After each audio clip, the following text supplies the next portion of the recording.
नमस्कार मित्रों, मैं आपके सामने पाठ्यक्रम पाठ्य विवरण में अंतर विषय को लेकर के उपस्थित हूं। जैसा कि हम सभी लोग जानते हैं कि पाठ्यक्रम शब्द का ही बार बार प्रयोग किया जाता है, जिसको अंग्रेजी में हम करिकुलम कह देते हैं। लेकिन सिलेबस, पाठ्यक्रम और पाठ्यचर्या तीनों अलग अलग प्रकार की शब्दावली है। कुछ किताबों में पाठ्यक्रम दे दिया गया है, कुछ किताबों में पाठ्यचर्या दे दी गई है, और दोनों की अंग्रेजी एक ही इस्तेमाल की गई है, करिकुलम। यह एक ऐसा विषय है जो B Ed part 1, part 2, D El Ed part 1, part 2 सभी जगह इसका अध्ययन किया जाता है। सबसे पहले हम शुरुआत करते हैं सिलेबस की। सिलेबस जो इसकी अंग्रेजी सिलेबस ही ज्यादा प्रयोग की जाती है, जबकि हिंदी में इसे पाठ्य विवरण कहते हैं। सिलेबस या पाठ्य विवरण की विशेषता ये है कि इसमें छोटे छोटे कंटेंट दिए जाते हैं। कंटेंट के माध्यम से ये रहता है जिसमें विषय वस्तु होती है और एक ही जैसा चैप्टर होता है।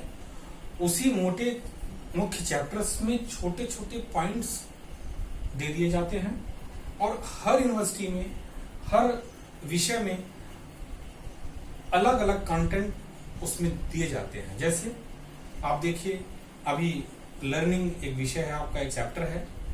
लर्निंग चैप्टर के अंतर्गत हम कितनी थियरीज पढ़ेंगे, पर्सनालिटी है, पर्सनालिटी के अंतर्गत कितने चैप्टर्स पढ़ते हैं, उस चैप्टर में कितने विषय जोड़े होते हैं। तो सिलेबस के अंतर्गत छोटे छोटे कंटेंट दे दिए जाते हैं। मुख्य जो सिलेबस के लिखते समय जो मुख्य बिंदु है, जैसे यहाँ पर हमने लिख दिया पर्सनालिटी, अब इसके आगे हाइफन लगा करके उसकी definitions, type of personalities, measurement of the personality, अलग अलग तरह से कंटेंट जोड़ देते हैं।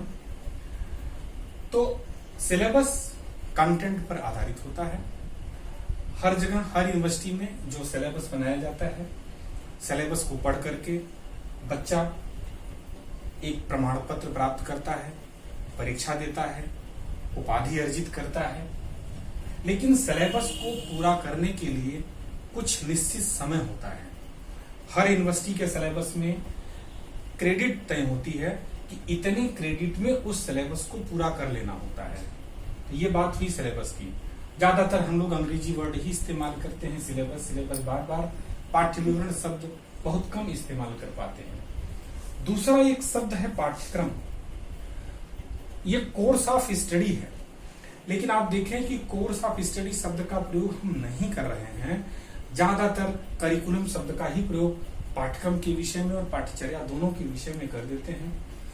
पाठ्यक्रम, कोर्स ऑफ स्टडी, अर्थात हम जिस कोर्स को कर रहे हैं उस पूरे कोर्स के दौरान हमने कितनी स्टडी किया है, कितना अध्ययन हम करते हैं, और उस अध्ययन में जो जो बिंदु आ रहे हैं वो सभी पाठ्यक्रम होते हैं।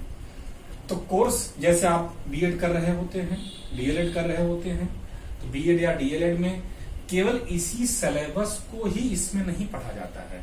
सिलेबस है, उस सिलेबस को आप पढ़ रहे हैं, तब तक पता चला कि आज किसी की जयंती है, उस जयंती को मनाना है, कोई खेल का कार्यक्रम है, खेल का कार्यक्रम कर लेने हैं, कोई कल्चरल एक्टिविटीज कर लेनी है। तो आप इस विषय को ध्यान दीजिए कि विद्यालय की चहारदीवारी के भीतर, इस चहारदीवारी के भीतर जितनी भी क्रियाएं होती हैं वो सारी क्रियाएं पाठ्यक्रम के नाम से जानी जाती है। कोर्स ऑफ स्टडी, इसका प्रमाण पत्र हमें नहीं प्राप्त होता है। प्रमाण पत्र जो हम सिलेबस दिए हुए हैं उसी का प्राप्त होता है। लेकिन अब जब हम प्रैक्टिकल वर्क को, हमारे यहाँ अभी ईपीसी के नाम से बीएड में जो चीजें जोड़ी गई हैं, तो वो जो ईपीसी वाली सारी चीजें हैं वो इसी पाठ्यक्रम के अंतर्गत जुड़ी हुई हैं। जो विद्यालय की उस चहारदीवारी के भीतर खेल का कार्यक्रम, कल्चरल एक्टिविटी जो सब कुछ हो रही है, वो पाठ्यक्रम है। पाठ्यचर्या इसकी अंग्रेजी करिकुलम है। आप इन तीनों अंग्रेजी शब्दों को अवश्य ध्यान रखें, क्योंकि करिकुलम शब्द ही अधिकतम प्रयोग किया जा रहा है। कोर्स ऑफ स्टडी शब्द का प्रयोग नहीं के बराबर होता है, सिलेबस का भी प्रयोग तो खैर हो ही रहा है। तो करिकुलम, कोर्स ऑफ स्टडी के बाद जो करिकुलम है, इस करिकुलम को ही ज्यादातर लोग डिफाइन कर देते हैं कि ये लैटिन भाषा के क्यूरेल शब्द से बना है, जिसका अर्थ है दौड़ का मैदान।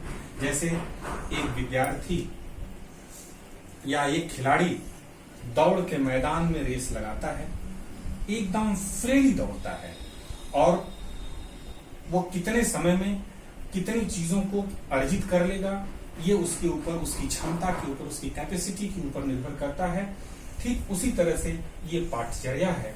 पाठ्यचर्या सब इसी से आया है कि विद्यार्थी इतिहास को पढ़ा, भूगोल को पढ़ा, शिक्षा शास्त्र को पढ़ा, नागरिक शास्त्र को पढ़ा, तो पढ़ करके अपने जीवन के उस दौड़ में कितना अधिक से अधिक अपने आप को, अपनी क्यूरियोसिटी का कितना अधिक से अधिक प्रयोग कर सकता है। तो विद्यालय की चारदीवारी के बाहर, अर्थात समाज में चल करके उसका जितना वह इंप्लीमेंट करता है, वह करिकुलम के नाम से जाना जाता है। तो आप इसको फिर से एक बार ध्यान रखें कि ये सिलेबस है, इसमें प्रमाण पत्र प्राप्त होता है, बच्चा पढ़ता है। चारदीवारी के अंदर, विद्यालय कैंपस के अंदर जितनी भी प्रकार की क्रियाएं होती हैं, स्टडी से लेकर के को करिकुलम एक्टिविटी तक, सब पाठ्यक्रम के अंतर्गत होती हैं। और पाठ्यचर्या जो है वह इस महाविद्यालय की दीवारी के बाहर भी हम समाज में जाकर के अपनी उन सारी चीजों को कैसे पूरा करते हैं। तो एक चीज आप यहाँ विशेष रूप से ध्यान रखेंगे कि आपके पास जितने भी अभी तक स्टडी मटेरियल हम दे रहे होते हैं, उस स्टडी मटेरियल में सारी चीजें नहीं पढ़ी जाती हैं।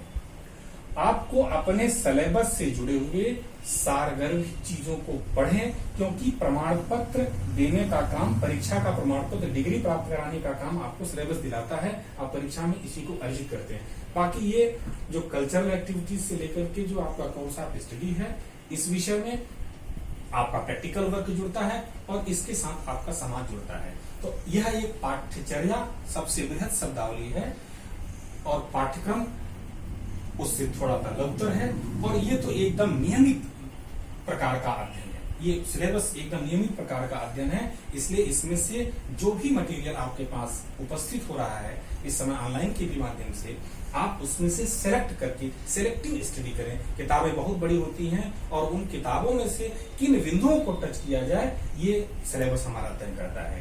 तो आप इस विषय को ध्यान रखें। बस आज के लिए इतना ही। धन्यवाद।